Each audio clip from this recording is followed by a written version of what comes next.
Hey guys, so what is up? RedPandaMining here. How you guys all doing? I hope you're all doing really well and having a really great day. In this video, I want to talk and explain a few different scenarios that could play out for GPU miners after Ethereum moves to proof of stake or Ethereum 2.0. And there are a few scenarios I just want to talk about regarding, obviously mining different coins, and also about ProgPow and also the Ethereum hash rate correlation to, profitability, difficulty, all that kind of stuff. And also the potential scenario of people selling their Polaris cards right now.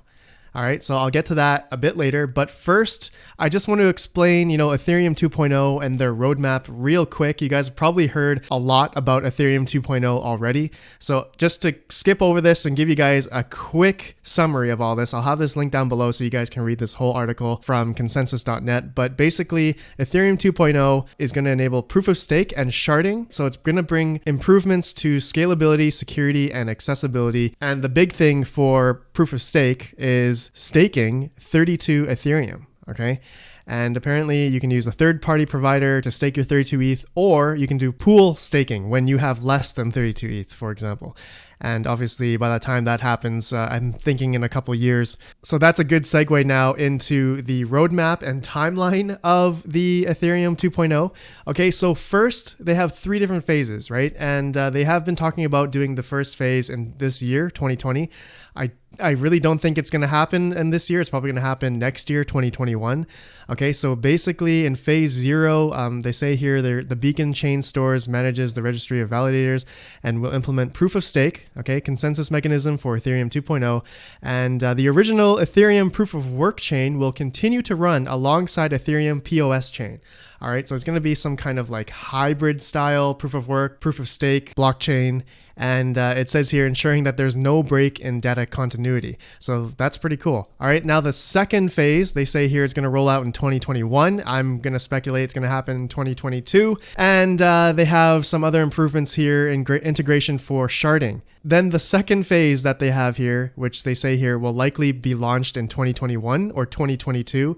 I have a feeling it's going to be the next year after that, so 2023. This is when basically proof of work is going to be turned off, okay? That's going to be the nail in the coffin for GPU miners. And yeah, so my initial, speculation is, we have another couple years until, us GPU miners with our GPUs, we can still mine Ethereum for a good 2 or 3 years to come. When that happens, all right, when that time comes, which coin are you going to move to? Which coin is going to be the next coin if GPU mining even makes sense from a profitable standpoint?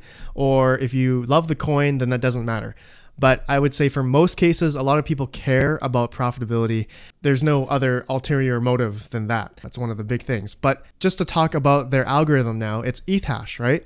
And you can see top 10 coins that are mineable. You can see that Ethereum Classic is number 7 as of making this video in ETH hash, okay? In terms of market cap, ETH hash, right? Ethereum Classic, no brainer. I'm sure a lot of you guys who are mining right now probably are saying, Red Panda, GPU miners, after Ethereum moves to proof of stake, is going to move to Ethereum Classic. Obviously, we talked about, that's going to happen in a couple years. We don't know if this list here that shows on Mining Pool stats is even going to be the same by the time that comes in 3 years. But let's just say theoretically, Ethereum kicks off proof of work about 170, 180 terahash on the network right now. And say you move 170 terahash to Ethereum Classic. And right now, I believe it's at 10 terahash, okay? So 170 plus 10 terahash would be theoretically 180 or 185, combining Ethereum and Ethereum Classic hash rate together. So 185 terahash. Do you guys think that there would technically be all that hash rate moving to Ethereum Classic in correlation to the network difficulty, correlation to the price of Ethereum Classic, correlation to how profitable it is? I don't think so. It would definitely take a while for it to adjust, and it obviously wouldn't be profitable if we had 170 terahash move to Ethereum Classic at this current state, right? But totally depends on what's happened in the next couple of years. But there's not just Ethereum Classic that you can mine. There's plenty of other coins that you can mine out there. Raven Coin with their new Kapow algorithm. There's other AMD friendly mineable, algorithms out there as well, like Grin. You can mine on your Polaris cards on Grin. You can even do it on Aeon if you wanted to. It may not be as efficient, for these other algorithms, as NVIDIA cards are a lot better on core dependent algorithms.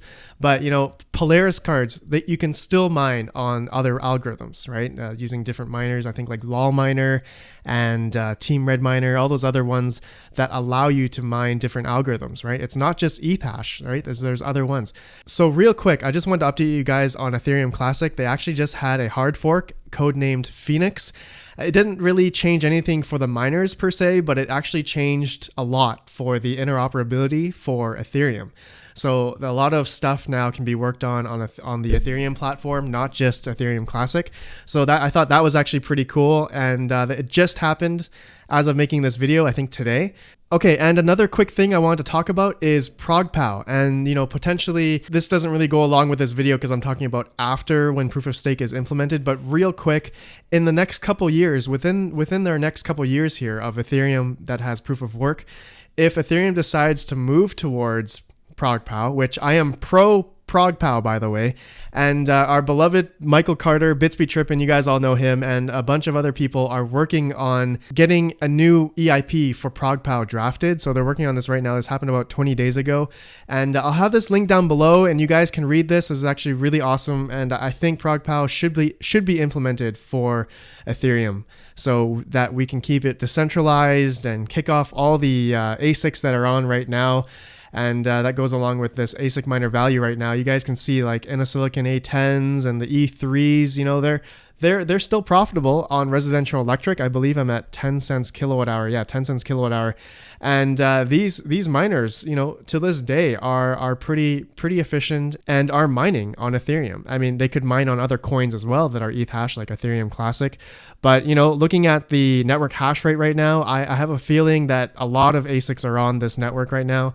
Same with Ethereum Classic potentially, and the battle is still going on for ProgPow. So I'm glad these people are still working on it. It's awesome stuff. Link down below so you can read all the information and the reasons why we want to have ProgPow implemented. Okay, so going along, guys, after, mining Ethereum for, the longest time, and they moved to proof of stake, and you now have to stake your Ethereum if you did save up 32 Ethereum or less. GPU miners are obviously going to think about, what's the next coin they're going to mine to, right? And we always look at, what to mine, and we always see at the top of the charts Ethereum, right? This kind of goes along with different coins that you can mine. You can see that Ethereum Classic is here, Grin is here, Kapow for Ravencoin is here, even this MWC coin, Quark Chain, BitTube, a bunch of different coins. This could obviously change in the next couple of years, so take that with a grain of salt.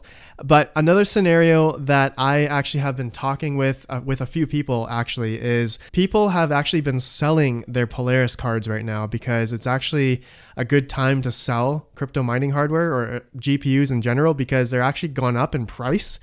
And people are saying, some people, I've talked with some big farmers, and they're actually saying that this could be the last time, like the last push that you could sell your Polaris cards for this amount of money. Like, I remember, buying GPUs back in 2017, Polaris cards were like $500 at one point. But, after 3 or 4 years now, for people that have been using Polaris cards, they still go for like 130, 114.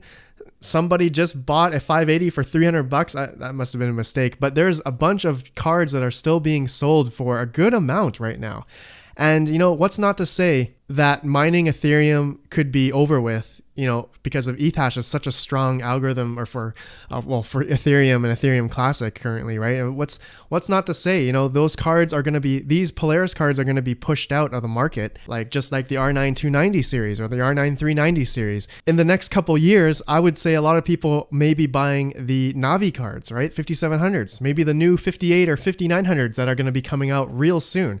So there's a bunch of different scenarios after, but there are some people making the play right now to selling off their Polaris cards because it is a good time to sell GPUs. So that's something to think about. Or you just keep on mining until Ethereum moves to proof of stake, which is going to happen in the next couple of years, right? The next couple of years, probably 2023, 2022, when proof of stake can finally be turned off, essentially.